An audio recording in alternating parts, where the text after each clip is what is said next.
In the late 1990s, the landscape of Hollywood action cinema was undergoing a massive, violent evolution, and sitting directly at the absolute top of that food chain was one man, Wesley Snipes. He wasn't just a typical actor reading lines from a page.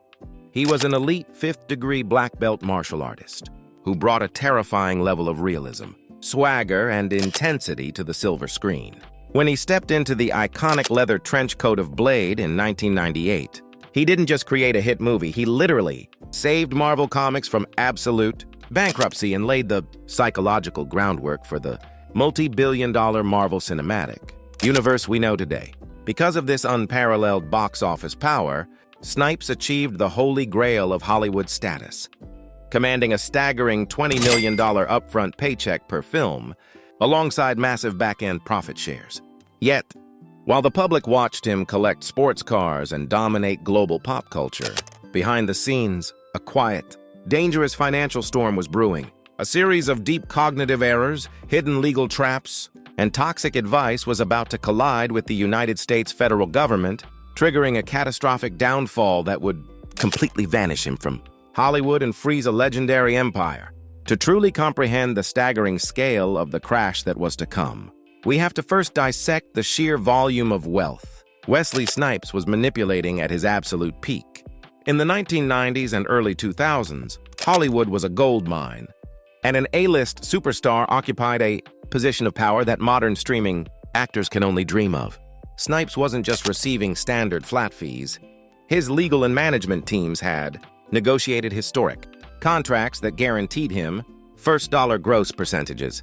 This meant that before a movie studio even deducted their marketing costs, distribution fees, or production overhead, a direct percentage of every single theater ticket sold worldwide flowed straight into Snipes' corporate accounts. We are talking about tens of millions of dollars flooding his bank accounts, year after year, from blockbusters like Passenger 57, Demolition Man, and U.S. Marshals.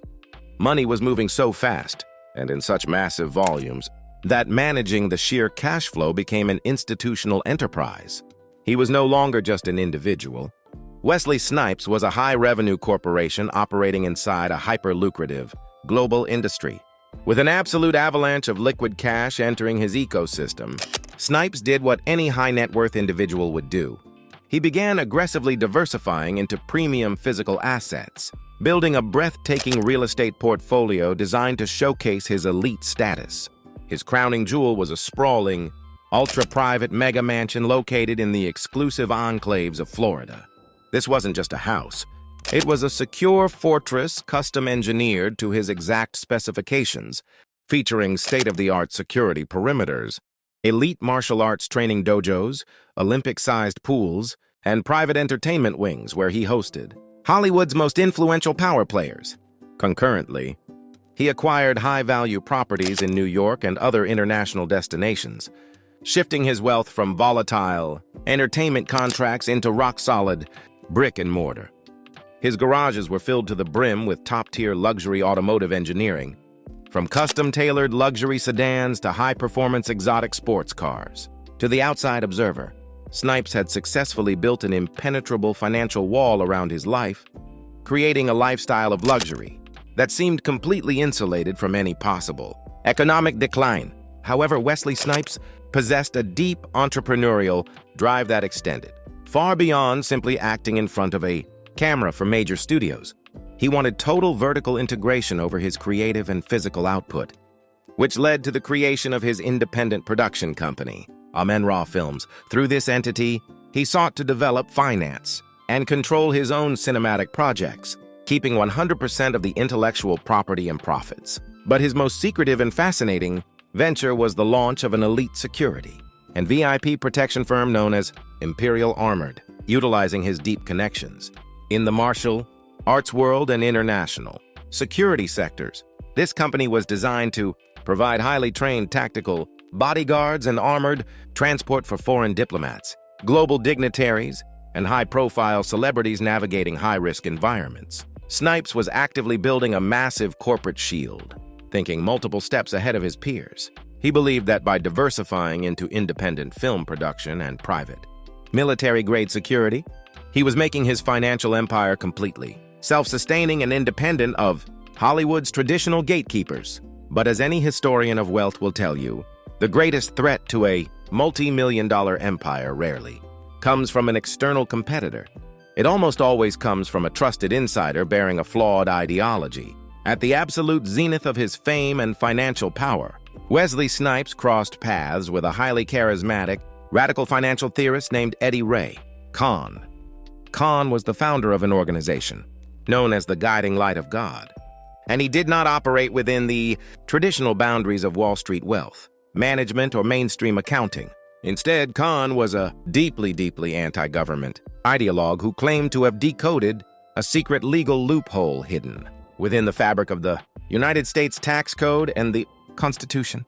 He walked into Snipes' life with absolute confidence, armed with complex legal jargon, historical fringe theories, and alternative interpretations of federal law that promised something completely intoxicating to a high-earning superstar, total, absolute, and permanent financial immunity from the federal government. Eddie Ray Kahn, alongside a licensed but highly radical attorney named Douglas Roziel, presented Wesley Snipes with a mind-bending theory known within fringe circles as the tax protester movement. They argued fiercely that the Internal Revenue Service had absolutely no constitutional or statutory authority to levy taxes on the wages or domestic earnings of individual citizens. According to their distorted legal logic, the tax code was technically voluntary, applying only to foreign earned income or specific maritime corporate entities, meaning that every day, American citizens were essentially paying the government out of ignorance. To a man like Snipes, who was watching millions of his hard-earned dollars get sliced away by federal taxes every single year, this ideology sounded like the ultimate red pill of financial liberation. It wasn't presented as an illegal tax evasion scheme. It was framed to him as a sophisticated, highly courageous stand for constitutional purity. Snipes, deeply independent and naturally distrustful of institutional systems, bought into the theory completely, setting off a chain reaction that would destroy his standing with the law.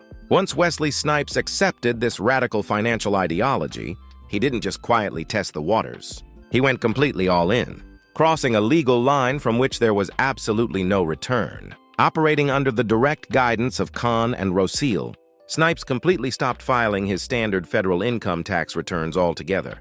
But he didn't stop there. In an act of unparalleled defiance that completely stunned federal authorities, Snipes signed his name to Official, highly aggressive legal declaration sent directly to the IRS.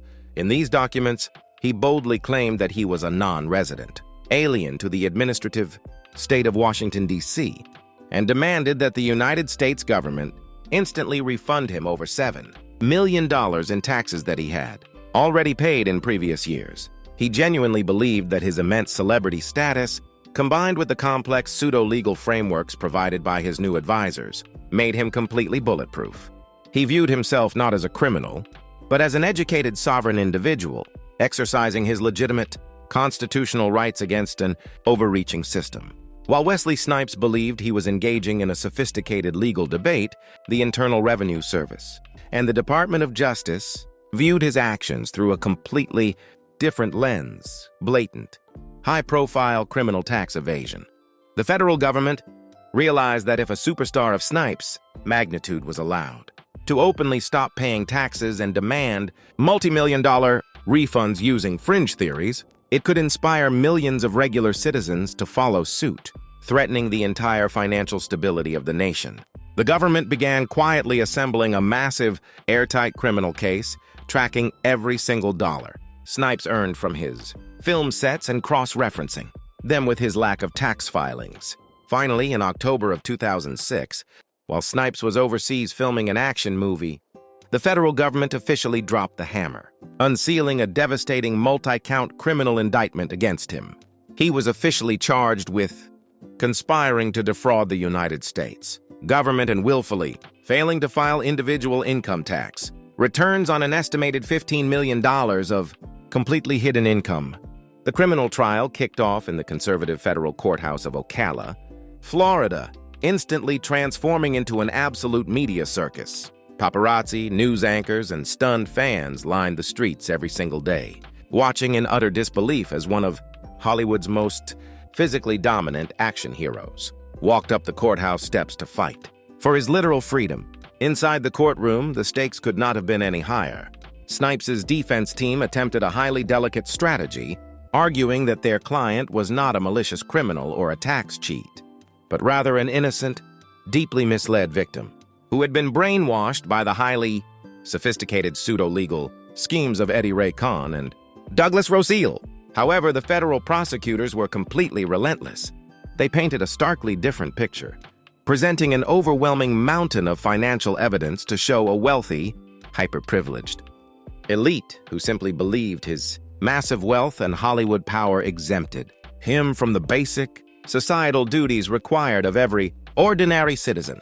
After days of intense, exhausting legal arguments and excruciating deliberation, the jury returned with a highly complex, mixed verdict that sent massive shockwaves straight through the entertainment industry.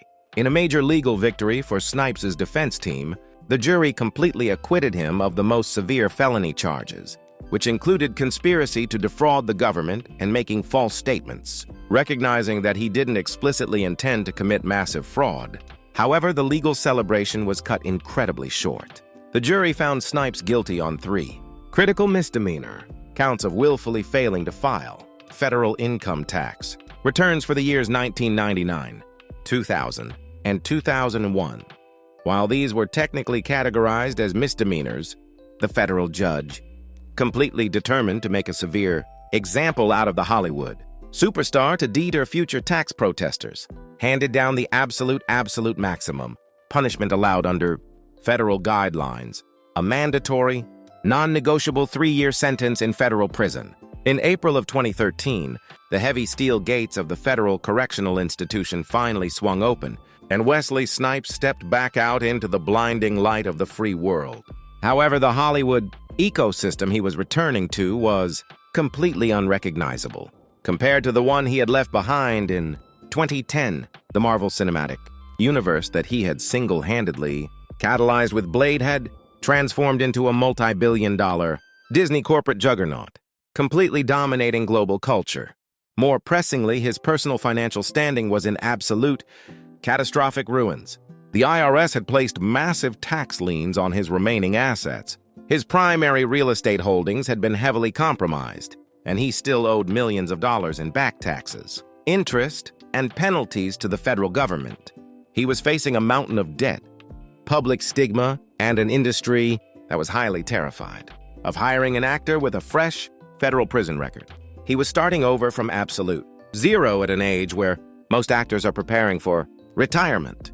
Faced with a career-ending crisis, Wesley Snipes made a highly calculated, deeply mature decision. He completely checked his massive ego at the door and adopted a strategy of absolute humility, relentless work ethic, and strategic career repositioning. Instead of demanding massive $20 million paychecks or holding out for lead roles that weren't going to come, he began accepting supporting roles in major ensemble casts. He reunited with Sylvester Stallone for The Expendables 3, bringing his signature martial arts energy back to the big screen. He then delivered an absolutely brilliant, critically acclaimed comedic performance alongside Eddie Murphy in Dolomite Is My Name, followed by an incredibly layered, intense dramatic performance next to Kevin Hart in the hit Netflix limited series. True story, every single paycheck from these projects was meticulously managed, serving a dual purpose. It proved to Hollywood executives that he was still a reliable, highly magnetic box office draw, while simultaneously generating the liquid cash needed to systematically pay off his massive, outstanding debts to the government. When we step back and analyze the complete life arc of Wesley Snipes, his story serves as an absolutely vital, high-stakes masterclass for every single modern content creator, entrepreneur, and high-earning professional watching this video. It highlights a massive psychological concept known as a cognitive error, the fatal assumption that just because you are an absolute genius or an undisputed master in one specific field, like martial arts or cinematic acting, that your intelligence automatically transfers over into complex fields, like federal tax law, macroeconomics, or corporate asset protection. Snipes' massive downfall occurred because he allowed a highly charismatic, deeply flawed echo chamber of advisors to feed his ego and override basic institutional realities. It proves with absolute clarity that no matter how untouchable, wealthy, or famous you think you are, a single massive blind spot or a refusal to respect structural rules can bring a multi-million-dollar empire crashing down into the dirt in an instant. But the ultimate takeaway from the Wesley Snipes Chronicle is not one of permanent failure. It is a powerful story of absolute, undeniable redemption. A true legend is never defined by the moment they get knocked down to the canvas. They are defined entirely by the strategy, the humility, and the relentless discipline they use to stand back up, dust themselves off, and rebuild from the literal ashes of their past mistakes. Wesley Snipes took the absolute hardest hit the federal government could deliver, served his time with complete dignity, completely reinvented his business mind, and quietly rewrote his financial blueprint for the modern digital era. He proved that an empire can be rebuilt if your mind remains unbroken. If you found immense value, tactical insight, and inspiration from this massive deep dive into the private world of Wesley Snipes, make sure to hit that subscribe button right now, leave a like, and share your thoughts below. We will see you in the next epic chronicle right here on Legend Stories.